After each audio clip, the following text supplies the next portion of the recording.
The former colony of Saint-Domingue was once a hell for the souls unfortunate enough to be brought there. Contrasting the horrid lives of the Saint-Domingue slaves, Haiti would become known as the Pearl of the Antilles thanks to its immense plantations and their contributions to the French economy. The slaves of Haiti were from varying ethnic and linguistic groups, and so they would over much time develop a mutually intelligible language for themselves called Creole, or Haitian Creole, a language based on French with various African influences.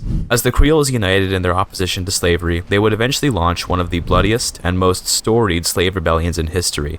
The Haitian Revolution occurred in the wake of the French Revolution and saw the creation of a Haitian empire, a Haitian kingdom, a Haitian state, and even a republic or two. But by 1836, the year in which we get to jump in as Haiti, it's the Republic which has won out. Hispaniola is an island of freed Creole slaves, and a place which has seen much bloodshed in recent decades. When the people are fighting just for a chance at life, they don't tend to have much time for the finer luxuries that make life worth pursuing, really. And without those luxuries, Haiti will surely descend into yet more violence. It was in the pursuit of peace that Haiti began its reparation payments to France, hoping to avert further conflict. It worked, as the Orleanist French kingdom was willing to put aside reparations for peace. The reparations, though, have come with a crippling tax burden, which is doing indirectly to the Haitians that which they were already experiencing in times of war. The people are destitute, but the nation is stable for now.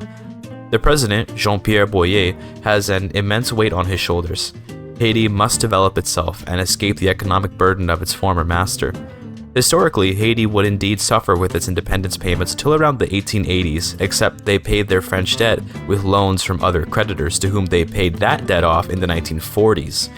All in all, those debt payments kept Haiti down for more or less their entire history, and even since, they haven't had the best of luck with regards to natural disasters, American invasions, dictatorial dynasties, and many other, shall we say, setbacks. Nonetheless, those problems are all rooted in those independence payments.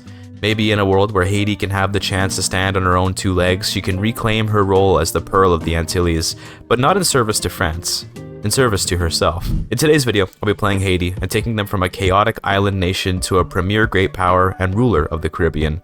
It all starts with these damn payments. There was a reason why France used Haiti as one massive plantation to make cash crops, and that's that it's perfectly situated to do so. Haiti grew rich when it was known as Saint-Domingue thanks to the markets and infrastructure provided by the French, and of course thanks to their distinct advantage on the labor market, if it can be called that. There's no reason why independent Haiti can't pursue the same sort of success, beyond of course the actual cost of building the plantations. How can the government afford to build anything with the threat of bankruptcy always looming? Well, rather than sit and let the French blackmail Haiti like this, the president sent an envoy to the British, whose anti-French sentiment was well known to all. In the Haitian Independence Convention, President Jean-Pierre would grant the British Empire significant economic concessions in return for a guarantee of independence. The two nations will become great trading partners, and the British will provide some investments to the Haitian economy, which will tie the two nations together. Some fear that this will lead to Haiti's effective enslavement in all but name, except this time to another capricious empire. Maybe, but it's not like Haiti could do anything with the French debt hanging over them anyway. Speaking of which, with the British guarantee, President Jean-Pierre felt confident he could formally abandon his payments without fear of reprisal. He cancelled the Haitian debt, citing the loss of French lives in the Haitian massacre to be a commensurate punishment for the centuries of suffering that the Creole people experienced at the hands of French slavery. This did not go over well diplomatically, with France claiming the whole of Hispaniola for repossession. The British acted as a diplomatic center, encouraging the Haitians to use more diplomatic rhetoric, and the French to focus on their domestic issues, the worst of which were yet to come. Despite potential French invasions, the armée indigène was shrunk to make more space for the budget to invest in paying off the government's loans. Alongside that, work on establishing a proper education system became the primary concern of the nation. Through education can Haiti one day industrialize. Unfortunately for the optimistic little Caribbean nation, Haiti would soon indeed be attacked, but not by the French. Instead, the Spanish, looking to reclaim Santo Domingo for themselves, demanded that Haiti submit to them as a protectorate. Naturally, the president said no, and thus Haiti is once more at war before even one coffee plantation can be established. Indeed, don't be distracted by the Spanish War. The Haitian economy will rise, and no threat of invasion can stop it. The plan right now is to try and outcompete the Brazilians for coffee. Ever since the fall of Haiti into chaos, the market for coffee fell right into the hands of the Brazilians, who filled the market gap with ease. Haiti's primary objective is to corner the coffee market and make enough money from it that she can build up an industrialized economy. One step at a time though, for the Spanish have come knocking.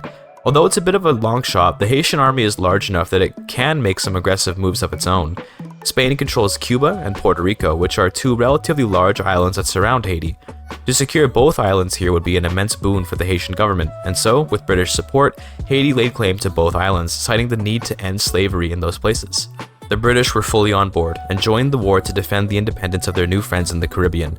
Assuming the British used Gibraltar as a staging ground to fight the Spanish army should be too busy to reasonably stop any Haitian expeditions to the islands.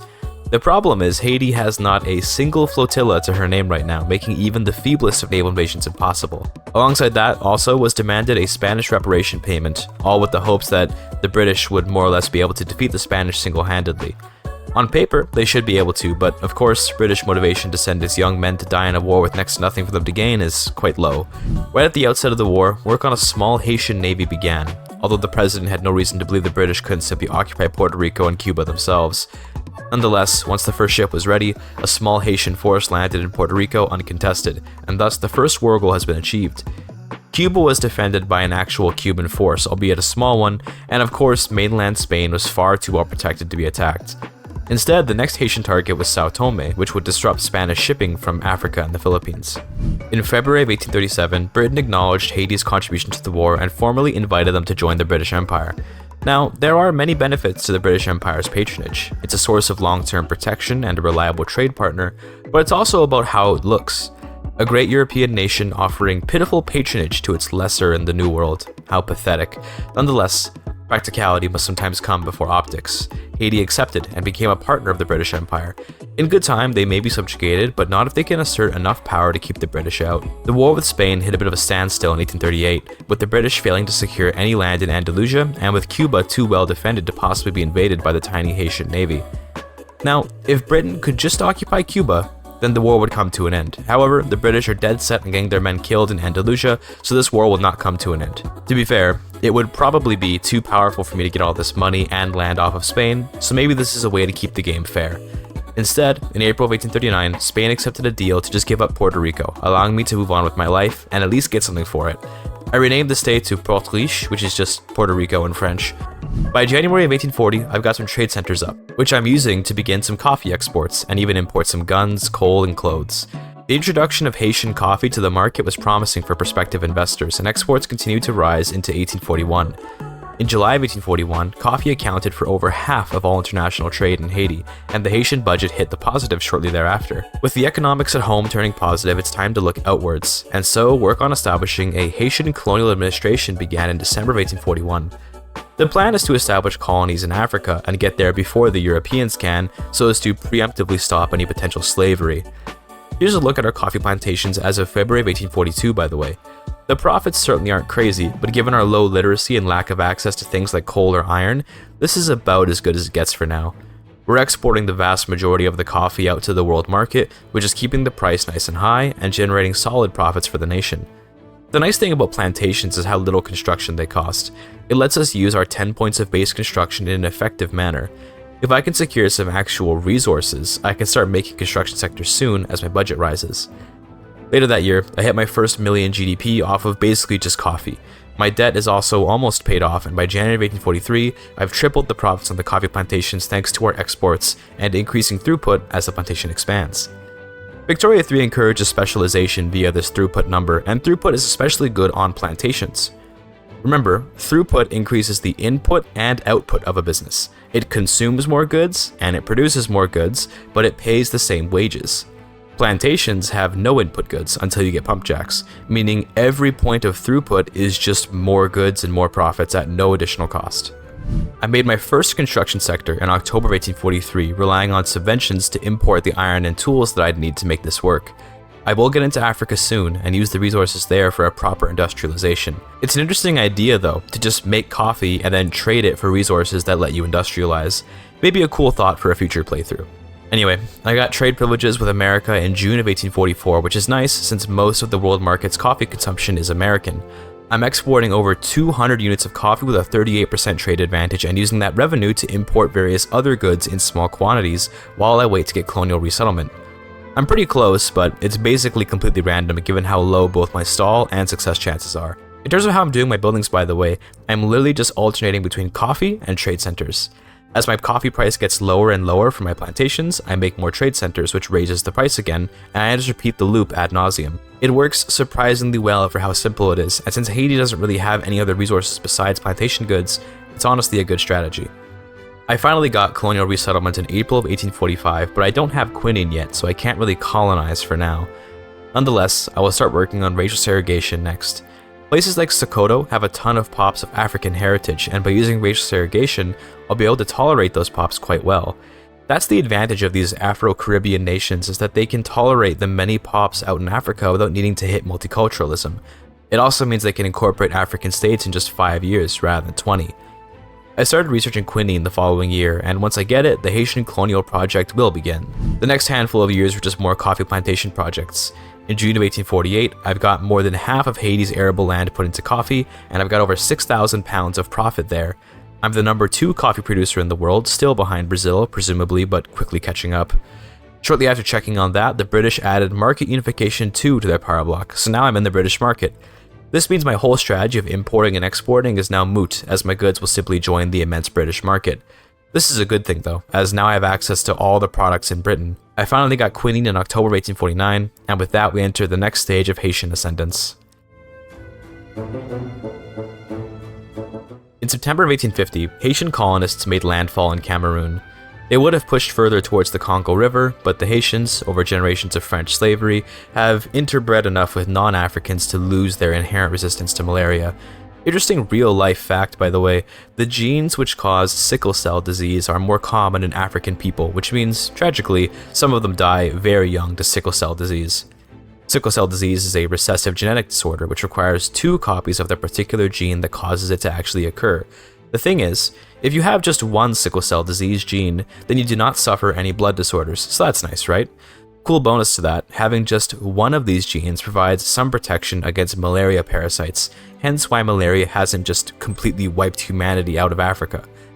In Victoria 3, malaria adds no mortality to pops whose homelands are in that state, meaning for example that a Kenyan pop will somehow mysteriously catch malaria if they move to the Congo. It's an okay system for simulating natural resistance to malaria, but it's a bit inaccurate as, in reality, any Africans, especially those from sub-Saharan Africa, including Haitians, African Americans, or Jamaicans, and so on, would be quite likely to also carry this natural resistance to malaria, depending on how mixed they are. Whatever, just an interesting thing about malaria and the colonization of Africa. Shortly after landing in Cameroon, I sent an expedition down the Congo. Now, these expeditions are basically just useless money sinks, but I felt like experiencing them because I so rarely do. And so, I sent in Faustin Soulouque, who in reality was the last emperor of Haiti, that's right, emperor, not president, to have fought in the Haitian Revolution and to have been an ex-slave. He was also the last emperor of Haiti, period, as the nation returned to a republic after his death. Haitian history is full of presidents that become kings or emperors and then return to republics and just total chaos. Haitian history in general was honestly tragic to read about, given it's more or less just jumping from instability to instability, but that's why games like Victoria 3 exist, right? So we can correct that. Anyway, remember when I said I sent Faustin? Well, I lied. I actually sent Sylvain Lalo, a non-historical character, but I wanted to talk about Faustin, so I did anyway. In January of 1852, I completed the expedition, which got me a cool 25% prestige. Wow, so awesome and cool. I proposed way back in the day that expeditions should give claims to uncolonized states to give them actually meaningful benefits. This way, explorers could be an important part of gaining control over African states, since claims prevent others from colonizing a state.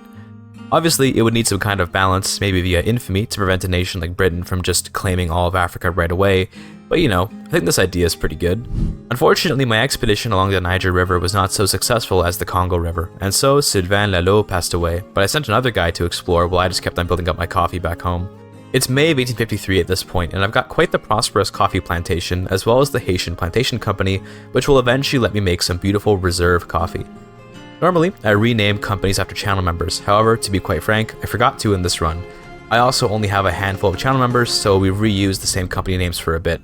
If I were to go back in time, I'd have named this one the Société Café Ganon Patona, Haitian Creole for Gannon Patton's Coffee Society. Pretty simple name, but of course, making anything in a foreign language makes it cool. In January of 1854, I gave the coffee company a monopoly on coffee with the hopes of furthering their profits even more. Something interesting about Victoria 3's meta, in general, is the investment pool. As my buildings make more profits, that doesn't necessarily translate to more budget or more SOL or more GDP even. It translates most strongly to more investment pool. An investment pool allows me to, in theory, construct more. I'm on interventionism, which means half of my construction goes to the government and half to the private sector. I want to make more construction so that I can access that investment pool and let it build up more buildings in my nation. However, I'll have to actually use half of that construction myself, even though I don't want to due to its expense. I kind of wish I could individually assign construction sectors to be private or government, with a cap on how many can be government based on my economic law, but whatever. Basically, later in the game, I'll be able to use this investment pool, but for now, it'll just kind of stay there, building and building. There's something to be said for the idea of running construction at a deficit to build a building or two, then pausing construction to let the private sector take over and use the investment pool while I pay off the loans, but that's just a lot of micro that I don't want to do. Instead, I decided to tank some loans to try to grow my economy faster than my debt. In August of 1854, Jean-Pierre finally passed away, leaving the presidency to François Salnave, but that didn't really change much. I continued growing the economy with coffee, while other gaps in my market were filled by British investors and the investment pool in my nation. I became a major power on the back of my steadily increasing GDP in January of 1856, which is great because more interests means more trade advantage with more nations. In light of this new rank in the world, I got started on constructing my Haitian empire. I know every YouTuber does it, but yes, I'll be conquering Zulu and the Boers. I know, it's so lame, everybody does it, but I think in this case it does play into what I'm hoping to accomplish as Haiti well. I don't consider this to be too exploity. That being said, it is very convenient because that South African gold is going to do wonders for my failing budget, and I'll have access to lots of iron and coal there too. The best part of all this is that as Haiti, I don't have to change my acceptance laws as much to be able to reasonably employ the local Africans since we share a race. I like to think of the Haitian conquest here as sort of like the preemptive abolition of slavery. We're taking control of Africa and treating them well before the Europeans can enslave them. Of course, that's a horrible way to look at a vulnerable group, robbing them of sovereignty because they can't defend themselves, but this is the 19th century. Going to war and colonizing while justifying it as a morally correct move is just the way of the world. Anyway, having first fought to break the chains of their oppressors, the Armée Indigène is now fighting its own war of imperialism, this time as an oppressor. Cool thing, by the way, you might have noticed in the background there was an American proletarian revolt, and it did actually manage to win some years later, resulting in cooperative ownership Republic America. That will probably seriously hamper the Americans as they can no longer invest overseas and their investment pool will be gutted without capitalists. Maybe the rest will all go up though if they can keep their businesses profitable. Regardless, I quickly conquered Zulu, Transvaal, and Oranje, pushing my GDP almost to 10 million on the back of the Boer industries alone. Thanks to that and their gold, I can get my construction points up to 50, which isn't anything huge, but it's a massive increase from before. I can also start industrializing using the mines in South Africa. Special benefit too of being African heritage here is that I can incorporate the Boer states in just 5 years. Very cool. I do, however, have state religion, and since almost none of these locals are specifically Catholic, they will remain quite discriminated. I'll work on that when I can. In May of 1859, at the same time that I completed my Nile River expedition, I also started producing reserve coffee back in Haiti. Having luxury coffee is really good for me because it'll increase my trade advantage on the world market, as well as giving my coffee more buy orders in the British market. I do have to compete with Indian coffee among British purchasers, and prestige goods will be purchased by pops at a higher price than standard goods. Checking in on the plantations, we can see that I've used up all the arable land in Haiti for coffee, and it's making a pretty healthy profit. Nothing crazy, but not bad either. My budget is also getting positive by this point, which is helped by the fact that I've got South African gold to help me out, but it's also thanks to my investment pool being able to make new profitable industries and generate jobs which are paying out income taxes and so on. For my next war, I decided to protectorate Madagascar. However, the French got involved, looking just to counter my interests, I suppose. I'm going to try and conquer the French West Indies to kick them out of the Caribbean, and I'm going to see if I can revoke their claims on my land, which they got because I cancelled the debt. Oh, and I also hit great power status around this time, I think because I got a bunch of prestige from my Nile River expedition. To help me with this war against France, I'll be calling in Britain for an obligation. After occupying the West Indies, I went to invade Madagascar, and this was my mistake for the war. You see, Madagascar has a goal to humiliate me, but so long as they can never get control of any of my states, of which I have very few that are easily invaded, they can never capitulate me.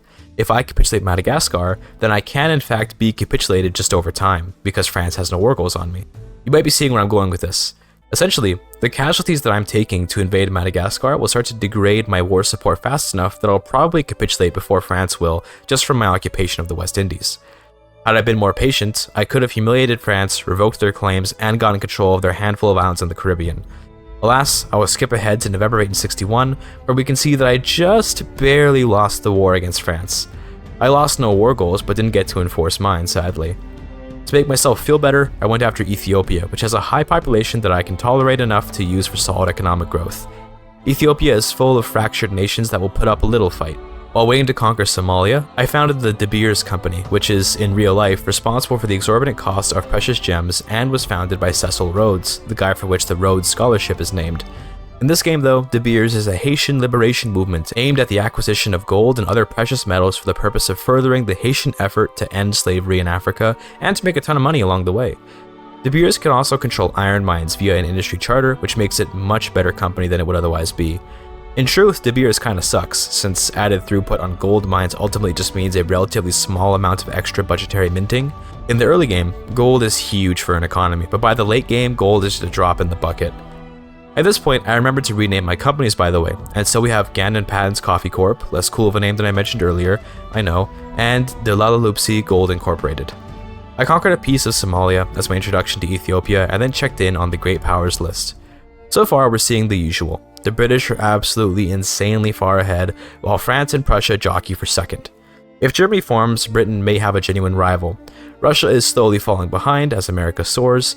We do see Belgium, Sweden, and Spain as somewhat uncommon great powers, and of course, me, Haiti. I made a big move to increase my power when I invaded Benin and Sokoto got involved. Sokoto is strong enough that I felt I could use some help, so I gave up Madagascar in return for British support. I'll happily trade in the eternally disloyal Marina Kingdom for the conquest of Benin and Sokoto. Then Spain got involved, and that's a little bit scarier, but I'm sure Britain can handle them. The war ended up being basically my army against Sokoto, which went surprisingly well, while Britain's army was up against Spain's. The two were in a stalemate, and Spain's goal was to liberate Puerto Rico. They quickly offered a white peace, seeing that they couldn't defeat Britain, and so I've now obtained a very nice collection of territories which will soon become arrondissements of the Haitian Republic. Given Haiti's historical connection to France, it feels appropriate to view these African territories as Haiti's version of French Algeria, except we're going to actually embrace the locals and not settle the region with Afro-Antillians.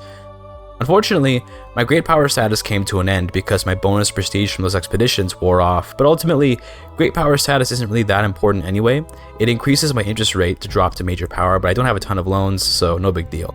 I continued building up my new states in Nigeria and South Africa, looking to begin my industrialization properly, but I also spent a ton of time getting universities down. Research will be important if I want to keep up with the great powers, although they'll be expensive. I reformed my tax laws too, with proportional taxation, which I really like because it uses a mix of dividend and income taxes. I find that graduated taxes tend to result in less actual income except in the super late game or with cooperative ownership where every worker has a dividend income. Regardless, I kept my economy chugging along, albeit I was accumulating a lot of debt. I really don't want to stop building because I really want to keep my economy growing. I'm instead going to see if maybe I can get someone to take on my debt. In the newest patches for Victoria 3, great powers are much less likely to take on debt in general, but they still do it sometimes. If you're really good friends, don't have too much of a credit limit, and are willing to offer up some hefty concessions, you can have your debt forgiven occasionally. Nonetheless, from here, I've got quite a few incorporated African states which are quickly becoming more important to the nation than the island of Haiti itself.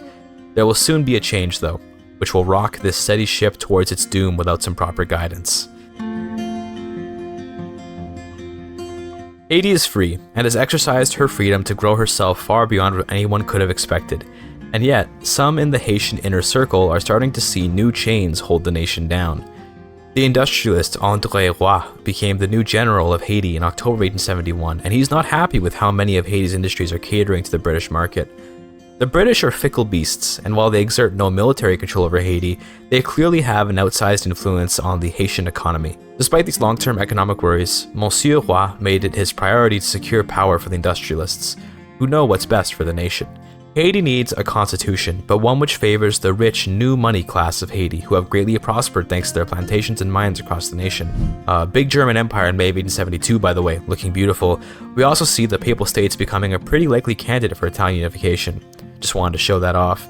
Shortly after seeing that, I traded a non-colonization agreement and an obligation with Britain for my debt, and with that, I've gone from looking pretty bad to being in a pretty okay spot. I still have a strong deficit, but I have the opportunity to try and keep myself afloat this time. I decided to just raise taxes, even though I don't like to, and let that save my budget. You might wonder why I didn't just raise taxes first, and that's because the extra taxes wouldn't have been enough to pay off my interest payments, so I would have just been accumulating more debt, albeit at a slower pace. I want to avoid having taxes too high because I've recently incorporated a bunch of African states, all of which have a high radical count. I don't want to tax them a ton and cause even more radicalism until I've made enough jobs there to raise the SOL such that radicalism won't be as much of a problem. You might think that debt causes a death spiral in Victoria 3, and it can, but radicalism is a much more lethal death spiral. In December of 1873, I got wealth voting, which will help secure the power of the industrialists. I think that in most games, wealth voting is pretty much the best voting level since it gives power to actually good interest groups. Later in the game, universal suffrage is nice for getting your trade unions some power if that's what you want. I don't tend to do much communism in my playthroughs, mostly because by the time I unlock communism and can actually implement it, it would require a lot of economic restructuring to avoid bankruptcy. That, and it just isn't really very good. Cooperative ownership collectivizes your overseas investments, so if you have been investing overseas, you lose all of it for nothing. Very painful. The first election in Haiti resulted in a liberal victory in June of 1874, putting André Dessalines in charge of the nation. The rural folk, intelligentsia, and armed forces are all reformers, so it's time to get the kids in school, at least once I get the tech to unlock that law. Instead, I'll be getting graduated taxation because in this case, my economy has enough dividend generation that it does actually generate more taxes. In terms of why it ended up being that way, I think it's because I've managed to make a lot of high-profit industries via my coffee, gold mines, iron mines, and more. Having access to the British market comes with some pretty huge consumer bases. Call it the influence of the armed forces maybe, but I decided to go to war in Ethiopia some more. I had been distracted from my conquest of them and totally forgot I was going after Ethiopia at all. Harar has united most of the nation, so I'll just annex them. They were quickly overwhelmed and capitulated. The rest of Ethiopia fell in a series of uneventful, yet at times frustrating wars, on account of my army continuing to move through foreign territory and getting itself exiled over and over. Very annoying, but whatever. By September of 1880, I have successfully conquered all of Ethiopia and Somalia, and I'm colonizing into Central Africa as we speak. I want to make the Imperial Ethiopian Railway Company next because it gives bonuses to coffee, which is of course my main specialization so far. I hit 60 million GDP in 1880, which is pretty good for how I started, I think. I got the Ethiopian company in 1882, and I gave them control over motor industries so that I could begin my great railway network. Having a company on rails is nice because railways tend to be difficult with regards to profitability if you're only using them for infrastructure. Until my nation becomes much richer, transportation won't be in particularly high demand, but with extra throughput on my rails, it should help keep the rails employed without costing too much on subsidies. I should also note that during my conquest of Ethiopia, I got enough prestige to once again become a great power.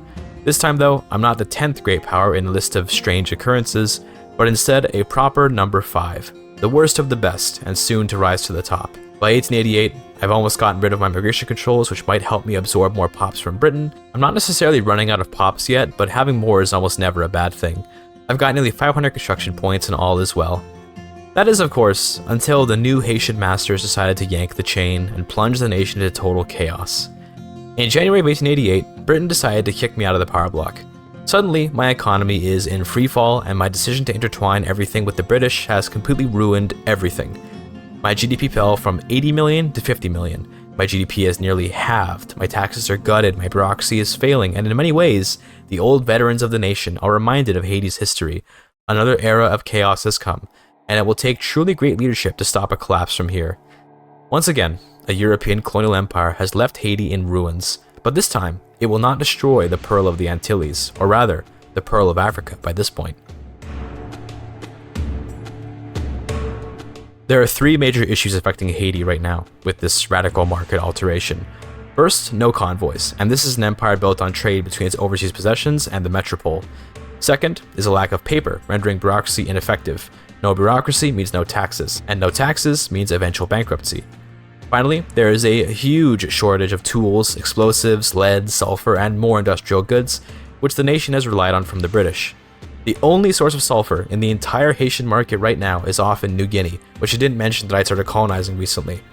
Sulfur is a surprisingly rare resource, it feels like sometimes, but thanks to charters of commerce, I can at least trade for some on the world market for now. In light of this immense betrayal from the British, the Haitian supremacist movement has gained crazy support and is looking to overthrow the weak government that allowed the nation to be enslaved and suffer the consequences of it yet again. But the industrialist government is not one to give up easily. Instead, they leaned into their separation from Britain and founded the Creole Empire while simultaneously warming up to the German and French empires. Haiti too can play the politics of the great powers, although she won't be a great power for much longer at this rate. In July of 1899, the Germans sent over an offer of investment and trade privileges, but the government chose to renegotiate. Sure, investment sounds nice, but considering how disastrous such a thing could turn out to be, the Haitians wanted some guarantees. Literally. The German-Haitian Treaty of Transit, Commerce, and Friendship was little more than just one of business. The Germans agreed to protect Haitian sovereignty but to maintain their separate markets and instead trade with each other and allow German capitalists to put their money to use in the ever-growing Haitian market. The Haitian government has to act fast though, as the deficit is only worsening and the debt only piling up. There was a new election in February of 1890, and a very interesting figure came to political prominence in Haiti. In the face of rising racial tension among the Haitian lower class, the laissez-faire cosmopolitan industrialists put up an economic genius from the Boer states for the election. Cecil Rhodes, yes, the very same one from the De Beers Company, is the new leader of the industrialists, and his job is to fix the economic downturn of the independent Haitian economy. To the industrialists, the racial tension of the nation is one born of economic hardship ultimately, and to quell these supremacists, they just need the right businessman. It just so happens that businessman is an Englishman. In protest of the industrialist choice of candidate, André Dessalines resigned from office, refusing to service a government whose priorities are so clearly intended to make money and nothing else. This did little to affect the election outcome, as André's party under his son Pierre Dessalines continued to secure votes across the lower middle class and among the older generations of voters who would never be happy with a white president. Cecil did not win the election in 1890, however this was expected. What he did do was make waves in the young, new money communities of Haiti who held enough wealth to vote. The industrialists under Cecil Rhodes have risen to a dominant position in terms of their clout, but failed to actually secure the presidency, creating a situation where the president, Pierre Dessalines, has his hands tied before a government composed of his ideological opposites.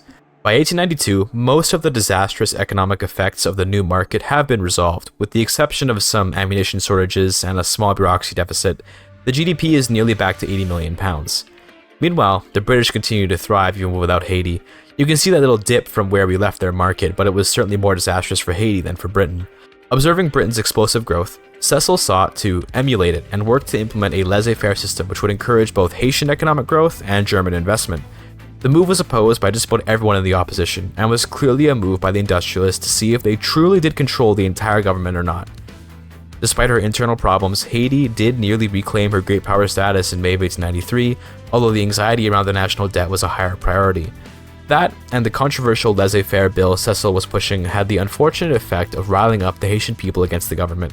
A powerless president, being puppeted by the business interests of a white man, was too much for the still vengeful Haitians, and so, civil war broke out in October of 1893. In a staggeringly ironic turn of events, Haiti would find itself yet again at war to free itself from the control of white men. Cecil Rhodes called in his business connections to get the Germans on his side, and so the Kaiser's massive army sailed across the ocean to put down a ragtag group of Haitian rebels. In a scene not too dissimilar to the Haitian Revolution which created this very nation, white soldiers fought colored rebels, except this time the white soldiers won. The war didn't take long, as President Cecil led his and the German army against the Haitian rebels. The Civil War would prove the breaking point for the budget though, as Cecil insisted that construction must go on. Instead of trying to balance the budget, he confronted the British in an audacious demand that they repay Haiti's shareholders for lost profits after their unjustified removal of the nation from their market. The dissolution of their customs agreement resulted in perhaps billions of pounds of lost revenue, but Cecil would settle the matter if the British take on the debt. Considering Haiti's closeness with Germany and the fear that a combined Haitian-German military could actually invade London, the British agreed and paid out to the Haitian demands. The Civil War came to an end in September of 1894, with the German soldiers bloodied but on the way home. Now is the time for the nation to heal, as all the black supremacists of Haiti have been buried. The new generation is one which knows no animosity towards the white man, giving Cecil near total command of the nation. Haiti reclaimed her great power status for the final time in February of 1895, and the economy soared beyond what it was even in the British Customs Union. Check out this graph in May of 1895. The chaotic peaks and troughs that make up this graph really do tell a story, and alongside that, the standard of living is nearly where it was with the British. Looks like Cecil's scheme is working out, although it took the German military and the British economy to make it happen. I just want to say, by the way, this was in fact recorded on patch 1.9.7, which is the patch where getting your debt taken on became much harder than it used to be. I was just lucky enough that I had things to offer to Britain to make these debt clearances possible. I could offer non-colonization agreements and tariff and subvention agreements and so on, not to mention my GDP is less than a quarter of the British GDP, meaning when I'm at my debt cap, Britain can take that debt on with little impact to their budget. Essentially, if my economy had been much bigger, or if I didn't have overlapping colonial interests with Britain, I'd be super screwed here. Or rather, I'd have had to shrink the construction, but everyone knows that shrinking construction is the ultimate beta move, and that a real Sigma Victoria 3 player just keeps building with no regards for economic health. Anyway, a humanist came to power in the intelligentsia and was allowed to join Cecil Rhodes' government so that he could write up his dream bill. No longer will Haiti be a nation marred by history of racial tension. Haiti will become the ultimate metropolitan nation, a land free of discrimination or slavery, and whose sole focus is to prosper. Of course, the French, jealous as always, could not allow this to happen, so they declared war to conquer the island of Haiti itself. Of course, the Haitians still had their German friends to help them, and although Germany has already expanded significantly, it can always do with another round of marching to Paris. In this war, Haiti will liberate French Senegal and Algeria, as well as conquering Gabon and the Niger Delta, which are contested territories between France and Haiti. I'd have more to say about the French War, but the only real inconvenience of it was that my armies were busy getting to and from naval invasions, leaving me open to native uprisings. You might notice that my colonies are expanding very quickly, and that's because I got malaria prevention recently. The war came to an end in July of 1897, and then the army focused on putting down the rebellious tribes that didn't realize the Haitians were their liberators, of course. Multiculturalism passed shortly after in February of 1898, and with that, Haiti has finally moved on from its trauma. It's been almost a century since the Haitian Revolution, and Haiti has come a long way since. As the number 4 great power, Haiti isn't quite at the top yet, but by embracing their values as a place of freedom and prosperity for all, Haiti can rise to that number 1 spot. In the spirit of great power politics, I took the opportunity to try invading Qing, and this would turn out to be extremely difficult if not outright impossible. Qing is only weak if you pounce on them early, and I'd have been wise to remember that, as invading them in the 1890s is very difficult unless you've got a similarly sized army to them. Qing has unending manpower, and once they get the tech for it, they can have good equipment to boot. We'll talk about that Qing war later though, since spoiler alert, I'm going to be stuck in this war for literal decades as I cling to the idea that maybe just one more naval invasion will win. I haven't actually checked in on the people of Haiti by the way, since there was that bug where the game crashed if you looked at the population tab for a while, but it was fixed so now I can look at it. In Saint-Domingue, it's still a majority Caribeño, but there are others who form nearly half of the state. In the west of the island, it's a vast majority of Afro-Antillians, presumably of all different levels of mixture, but there's a sizable Somali minority forming. This run hasn't really been one of migration, but it's a conquest. That's right, you're not coming to Haiti, Haiti's coming to you. Despite my harrowing experiences with debt up to this point in the campaign, I decided that I'd continue to make poor financial decisions and keep far more construction than I should. Now, the more I build, the more I'll generate income to counteract my expenses, but of course, I'm spending a whole lot of money on the army right now for the fruitless war against Qing, and that is kind of painful. In terms of other parts of the empire, by the way, since we looked at Haiti's demographics recently, we can see that Nigeria is taking on quite a few immigrants from all sorts of places. Most of these people are native to these states, it's just that Nigeria is inherently quite diverse, but we can see some Assyrians, some Marathis, and Amazighs in there. I've even Catholicized a lot of the land there thanks to my usage of state religion. I was originally intending to get off of state religion, but this entire game I've had a very weak intelligentsia, and that has made it difficult to change laws. Fortunately, the problems that state religion imposes are eventually solved by the conversion that it also imposes, so with enough time of failure to change the law, it fixes its own problems. You might be wondering what I'm building, by the way, and if you just move your eyes up to the top right, you can see that it is indeed still just coffee. Coffee's demand is more or less endless now that I've got a higher standard of living, and of course the world market is always looking for more coffee. I didn't mention it earlier by the way, but Spain got involved in my war with Qing and I added the war goal to liberate Cuba. I'd have conquered it, but I was nearing 100 infamy after all that conquest I asked for in China. I successfully occupied Cuba in September of 1903. Here's a little check-in on my politics as well. As of October 1904, I've got 40% clout for the industrialists under Cecil Rhodes, and the next strongest interest group are the religious folk, which is mostly because of state religion and religious schools. Honestly, the Catholic Church is a pretty good interest group to get strong because the increased birth rate is very useful for nations that don't have a ton of migration. Of course, in my case, I've got both migration and birth rate, so it's the best of both worlds. In terms of prestige, I'm closing in on number 1 as of 1905, just a little bit more prestige to get there, and my GDP is growing very quickly. It's basically just coffee. The Congo is full of arable land and peasants to work some plantations. That sounds like it's abusive slavery or something, but remember, we're paying them proper wages. We're tolerating them unless they're not Catholic, in which case they're like second-class citizens. Totally above board, totally fine and happy, nothing to worry about. I was able to make a little progress in occupying Beijing afterwards as my army won a few battles there in March 1906, but the good news was short-lived as the Chinese army just kept on reinforcing and never let up. Check out some more demographics since we're coming up on the end of the playthrough by the way. The nation's total population is about 70 million, but the largest population group is the Hausa at 7 million. Have you heard of a more pluralistic nation? The largest cultural group is just 10% of the total population. That's crazy. In September of 1908, I did finally land in Beijing, but then the immense hordes of Qing soldiers got on the front and I was scared they'd kick me out, but I did manage to win. To be honest, I wasn't expecting to. I thought this would be a forever war that would never end, but there it is. Another huge chunk of pops and arable land. I've got multiculturalism too, so all those Chinese pops will be excellent workers for the economy. They may even migrate out and help populate the Congo. It did crater my SOL down to just 10, since my population nearly tripled from this one conquest, but we'll get that back up, don't worry. By this point, I'm feeling like it's the end of the campaign, but I've got one last betrayal to avenge. The British, although they were nice enough to take on my debt twice, always put stipulations on it. It was because of those non-colonization agreements that Britain has this awkward corridor in the middle of Haiti. I'm sure the British love that their East African colony has a land connection to Western Africa, but it really disrupts my congruity on the map, so it's about time that the number one great power be demoted, so that the real number one can take its position. I'll be conquering all these states in Africa. You can see this massive list, by the way, which are all low maneuver cost because they're split states and relatively low population. I could have called in Germany for this war, but it felt thematically appropriate to do it alone. With regards to winning this war, I quickly occupied the British corridor in the Congo and sent the rest of my army to invade London. Unfortunately, this left my capital open, but here's the thing. If you've ever played StarCraft, you might know about the base trade as a tactic. It's when you leave your home completely undefended so that you can then invade someone else's home, and in return, they leave their base undefended so you can trade bases essentially. The hope is that whatever war support I lose to my capital being occupied will be less than how much they lose when I occupy all of Britain. This would indeed turn out to be correct, as my army marched up through England and fought hard. One amazing side effect of this is that in the new Victoria 3 patches of late, an occupied state has 0% market access, so I'm just completely choking the British Empire. Whatever demand these rich Englishmen were providing to the Empire is now stopped, and all the iron and coal here is also being cut off, which will kill the industries that were producing those high demand goods to begin with.